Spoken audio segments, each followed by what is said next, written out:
Pwede po, Deputy Speaker Marcoleta. Law, ibig sabihin batas. So kaya ginawa ang batas sa isang democratic country na kung nasaan tayo ngayon is para maging pantay-pantay ang lahat ng tao. Sa classroom may batas, bawal lumabas o bawal lumabas. Pero pag sinabing pag nag-comply ka na bawal lumabas, pero may ginawa ka sa pinagbabawal nila, inayos mo yung law ng classroom nyo at sinabmit mo ulit, ay pwede nang pala ikaw lumabas. Mr. Speaker, No, my distinguished colleagues, hindi po nag-comply sa batas ang ABS-CBN, kaya hindi po sila pwedeng lumabas at magpalabas.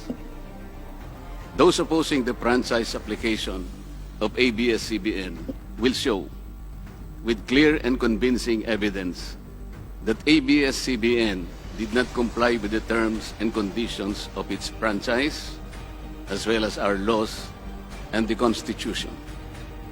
In fact, they will show in the succeeding hearings of the Committee on Legislative Franchises that ABS-CBN deliberately and with impunity violated the conditions of its legislative franchise and more so of our laws and the Constitution. Matagal na po kasi ang mga aligasyong ito. Hindi mamatay-matay, lumulutang sa internet, nasa labi ng mga Pilipino. Hindi seryosong binigyan ng pansin. Bakit po? Tikom ang bibig ng may kakayahang magsiwalat nito dahil takot sa maimpluwensyang network na kayang sirain ng tao, kandidato man o hindi.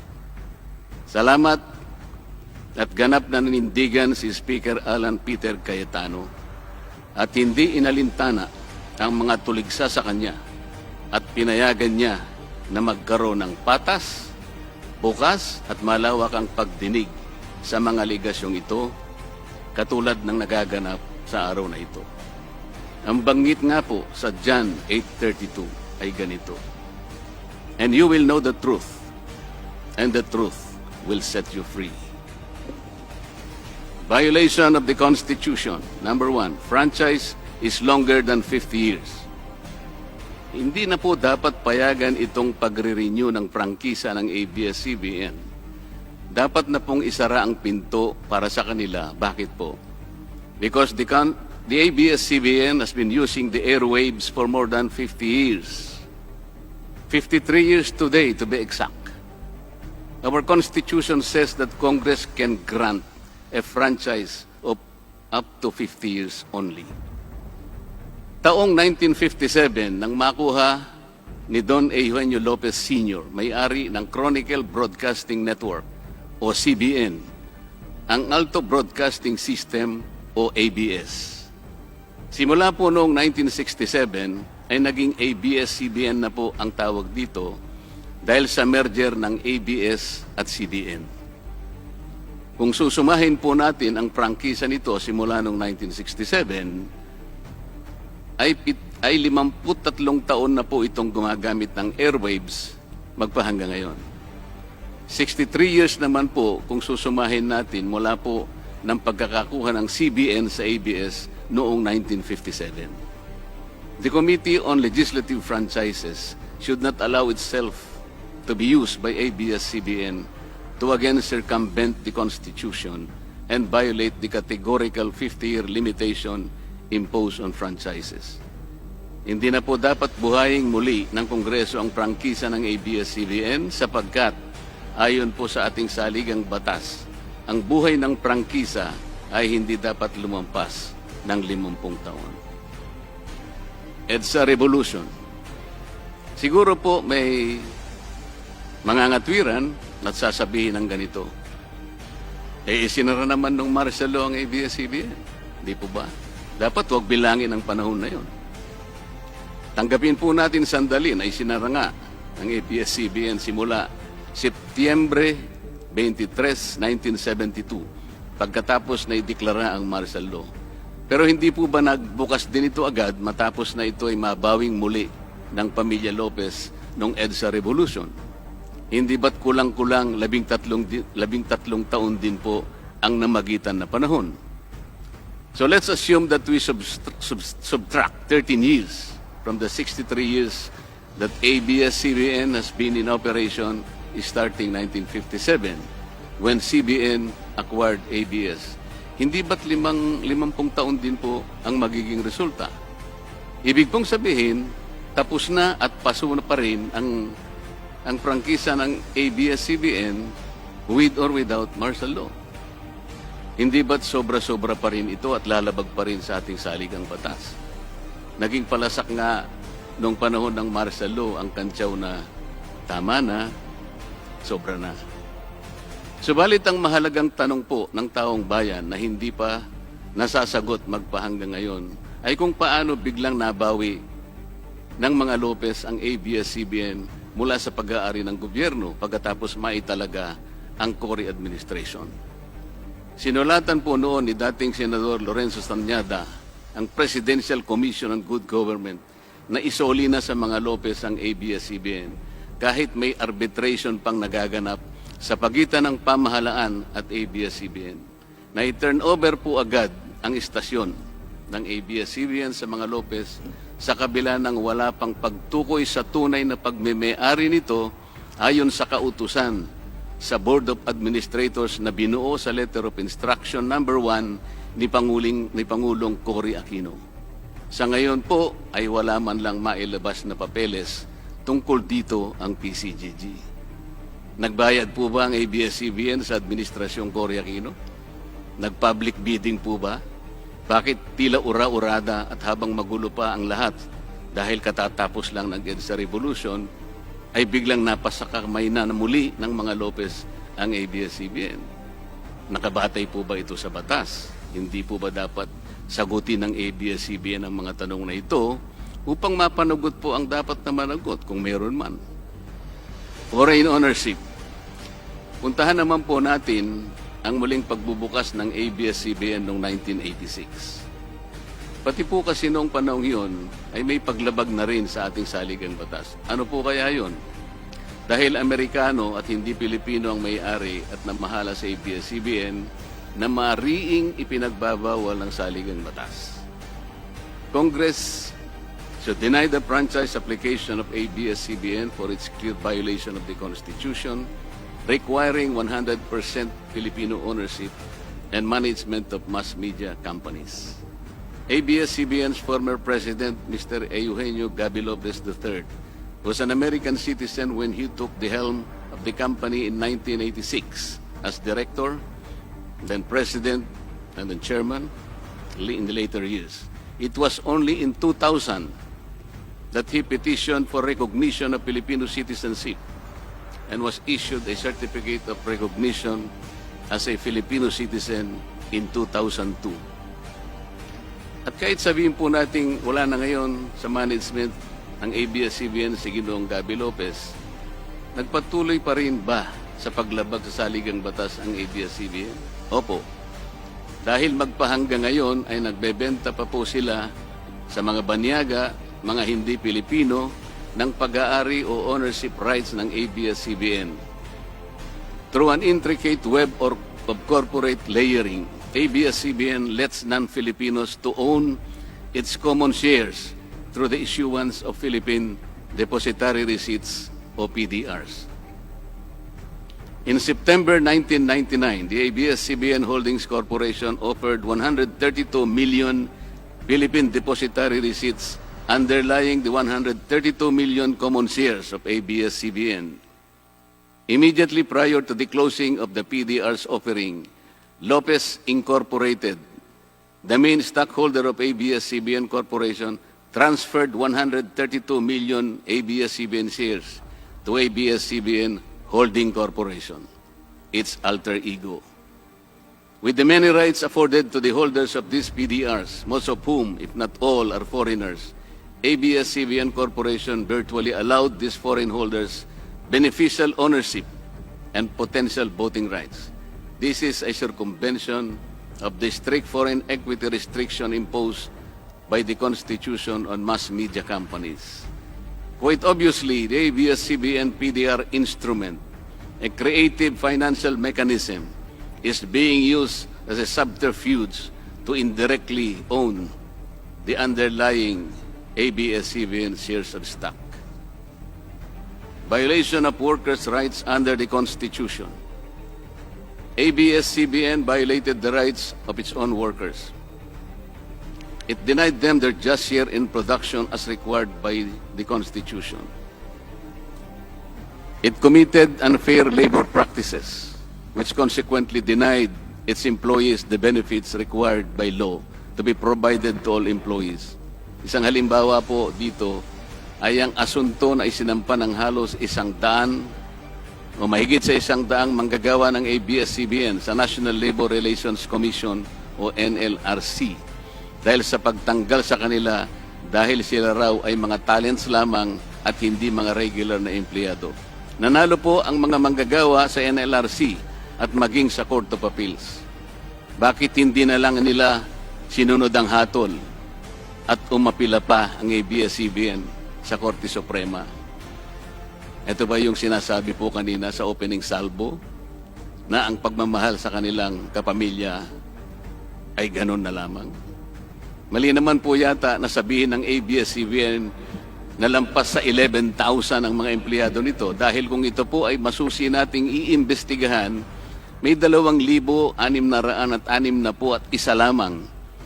2,661 ang mga regular na empleyado nito.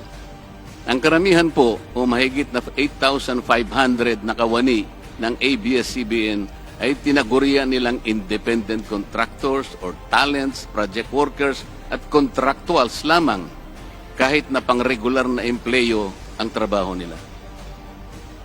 Ayon po sa ating labor code, kapag pang-regular ang tungkulin ng isang manggagawa, dapat siyang gawing regular employee.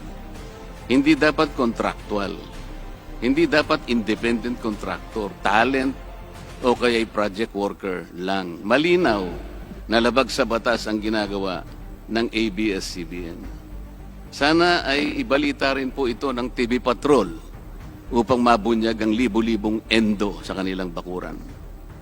ABS-CBN has not regularized its contractual workers and talents despite performing the functions of regular workers. It even forced some of its workers to sign employment contracts containing waiver of the right to regularization. And those who refuse were unceremoniously terminated from work. ABS-CBN has subcontracted most of its production work to subcontractor production companies, despite the fact that production is directly related to its core business. These production entities are paid minimally, whose workers obviously get lesser benefits and take-home pay compared to ABS-CBN's regular employees. And yet, the profit generated by ABS-CBN from its independent production companies appear greater than its expenses, especially those expenses that are even deductible for income tax purposes. Kung kaya't hindi po may kakaila sa publiko na napakarami ng labor cases na hinarap at haharapin pa ng ABS-CBN. Ang masaklap pa po dito ni hindi nagbibigay ng contribution ang ABS-CBN para sa benepisyo ng kanilang mga empleyado. Dahil po sa 2,661 lang ang regular employees nito, ang mga ito lang ang may benepisyo. Ang iba po na mahigit 8,500 na nagtatrabaho sa ABS-CBN ay wala po ni katiting na government-mandated benefits na natatanggap katulad ng SSS, PhilHealth o kaya Pag-ibig. Kanina po sa opening salvo, narinig po natin na ang kanila pong isinasangkalan ay yung kanila pong mga kawani, mga manggagawa. Ang kongreso pong ito ay nakikidalamhati. Nalulungkot din po. Bakit naman po hindi? Kung pwede po nating ipaghalimbawa, sandali lamang po, ang ABS-CBN sa isang jeepney driver. Alam po niya na wala siyang prangkisa. Nagsakay po siya ng napakaraming pasahero. Yung mga pasahero naman po, bago sumakay doon, hindi naman niya tatanungin sa driver, Mamang driver, mamang chauffeur, kayo po ba ay may prangkisa? Yung rota po ba ninyo, pinapayagan yan? Wala pong nagtatanong na gano'n kasi mabilisan eh. Pare-pareho pong nagmamadali. Anong pong masita siya ng LTFRB? Gagamitin po ba nung driver na yon o nung taxi driver na yon o yung bus operator na yon? Kawawa naman po yung pasahero namin kung patitigilin mo ngayon. Meron pong pupunta sa ospital, meron pong pupunta sa trabaho, meron pong pupunta sa eskwela. Napakarami pong gawain itong mga taong ito. Ito po ba ang ibibigay po ninyong halimbawa? Hindi po ba dapat kayo muna ang kauna-unahan na nag-isip ng kapakanan nila? Ilagay ninyo sa magandang kalagayan ang pagpapatupad ng prangkisa ninyo at wala pong malalagay sa alanganin. Huwag po ninyong isasangkalan ngayon ang inyong mga manggagawa at kani-kanilang pamilya. Hindi po ganun. Sasagutin po ninyong aligasyon na ito, hindi po sa pamamagitan ng emotional appeal. If this indeed the true house of the people, the Committee on Legislative Franchises must side with the poor workers of ABS-CBN in denying its franchise, justice to them will be finally served, although ironically, this will also entail some sacrifice on their part. Political bias. ABS-CBN has been biased and partisan in favor of particular candidates and against certain candidates during the 2010 and 2016 presidential elections, contrary to the terms of its franchise and in violation of the Omnibus Election Code. Hindi naman po lingid sa kalaman ng marami, kung hindi man lahat, kung paano naging pro-Noynoy Aquino ang ABS-CBN noong 2010 at pro-Grace po at Leni Robredo naman noong 2016. It is also a matter of record that ABS-CBN failed to air some of President Duterte's political advertisements during the 2016 campaign period, despite receiving the payment for said political ads. Ang masakit po dito, kung hindi pa sila pinigilan ng korte sa pamamagitan ng isang TRO, ay nakahanda na palang ipalabas ng ABS-CBN sa bisperas mismo ng pagtatapos ng campaign period ng 2016 presidential elections. Ang mga anti-Duterte advertisements na binayaran ng isang dating senador. Sinadya ang timing para hindi bigyan ng pagkakataong makasagot pa si Mayor Duterte na noon ay kandidato bilang presidente. Mabuti na lamang at napahinuhod ng ang korte ng petisyon ni Speaker Alan Peter Cayetano na noon po ay Vice Presidential Candidate ni Pangulong Duterte at dagliang nag-issue ng TRO ang korte sa ABS-CBN. It is now a public knowledge that President Rodrigo Duterte and Speaker Alan Peter Cayetano expressed their disappointments over ABS-CBN's unfair reportings and meddling in previous elections. For those opposing the franchise application, hindi na po dapat payagan ng ABS-CBN na muling pakialaman ang politika sa ating bansa. Panahon na para ang taong bayan ang pumili ng mga namumuno na gusto nila at hindi ang napipisil ng ABS-CBN. Paalala lang po sa ABS-CBN, you are a broadcasting company, not a political kingmaker. Either you play ball or you play fair. Multiple channels in one franchise. Mga kababayan, inabuso po ng ABS-CBN ang kanilang prangkisa. Sa hindi nila may paliwanag na dahilan o maaari namang sinadya na gamitin ang kanyang prangkisa para sa isang channel lamang, pero gumamit pa ng ibang prangkisa ng telekomunikasyon na hindi naman pang broadcast upang mas kumita at makapagbenta sa pamamagitan ng maraming channels.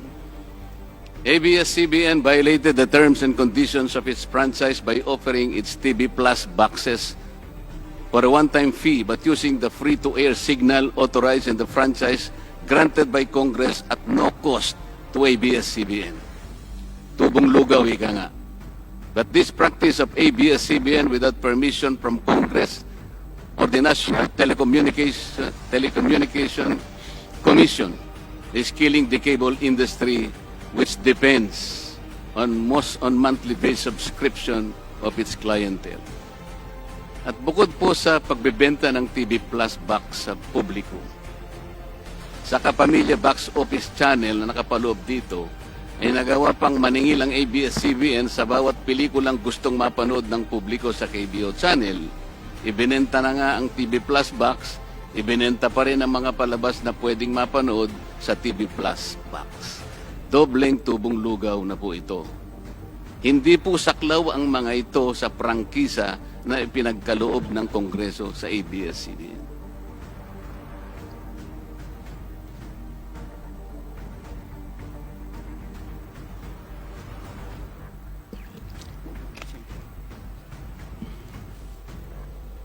ABS-CBN, contrary to the terms and conditions of its franchise, operated this pay-per-view channel, otherwise known as the Kapamilya Box Office or KBO, without a valid permit from the NTC.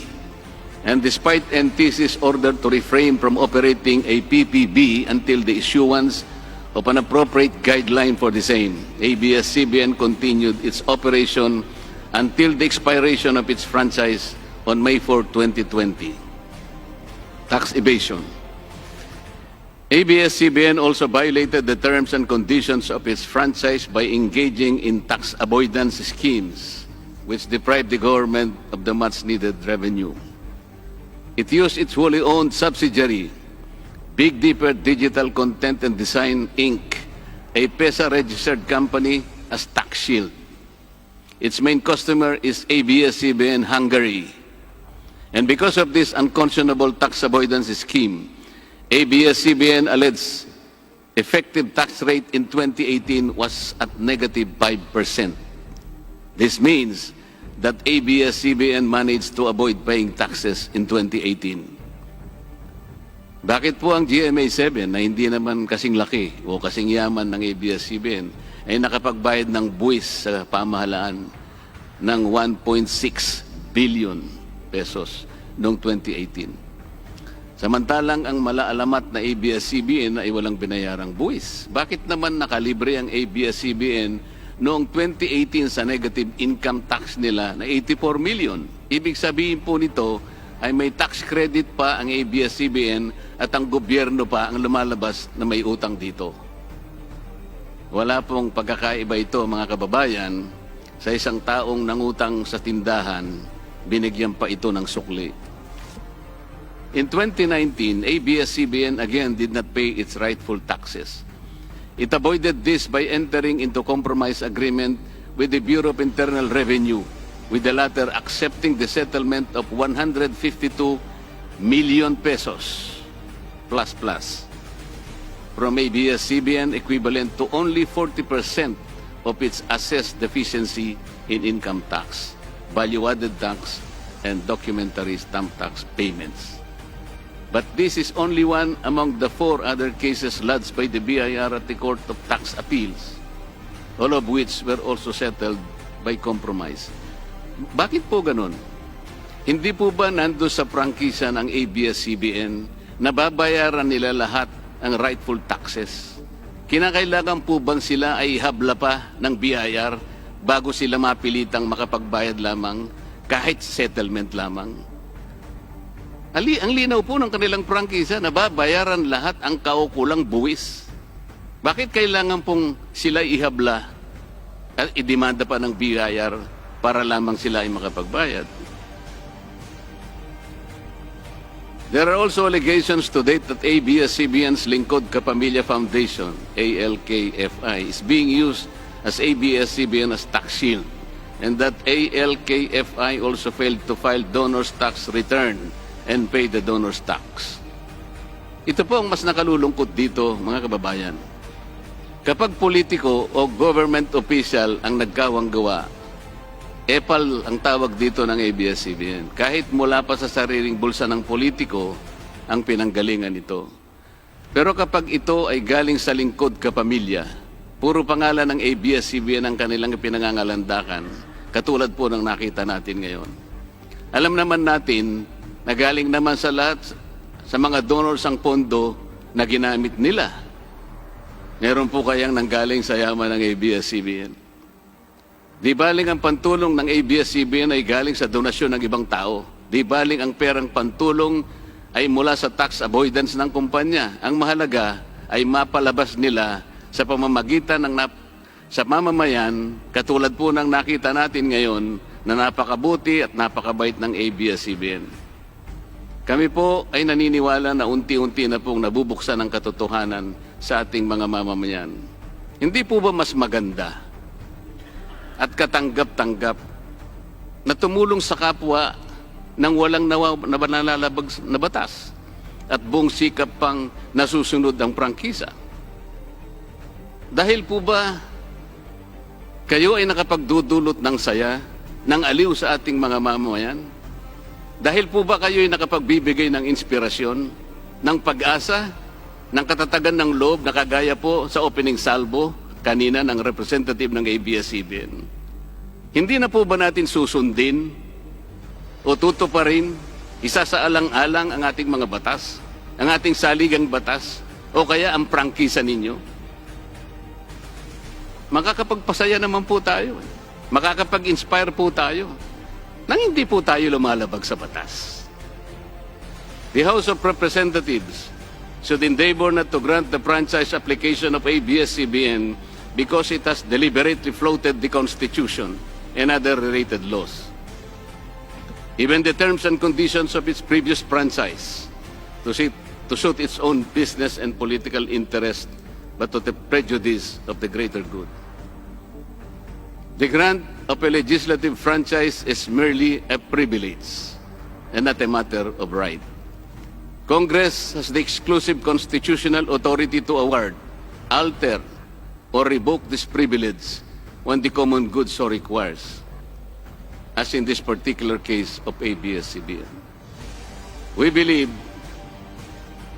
that it is but right for the House of Representatives to deny this time the franchise of ABS-CBN for flagrantly violating the Constitution and related laws, even its own franchise, making it unworthy of the grant of this special privilege by the state.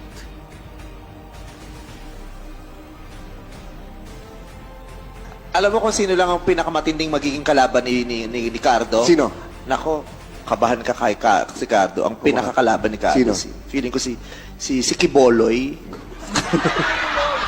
Yung nagpahinto ng lindol.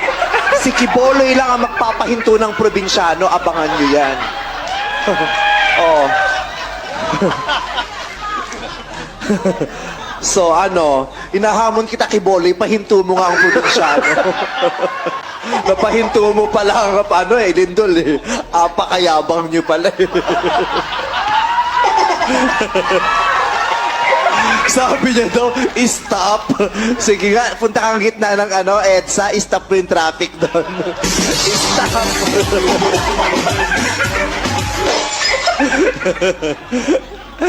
Iba ka, Kiboloy. Alam mo kung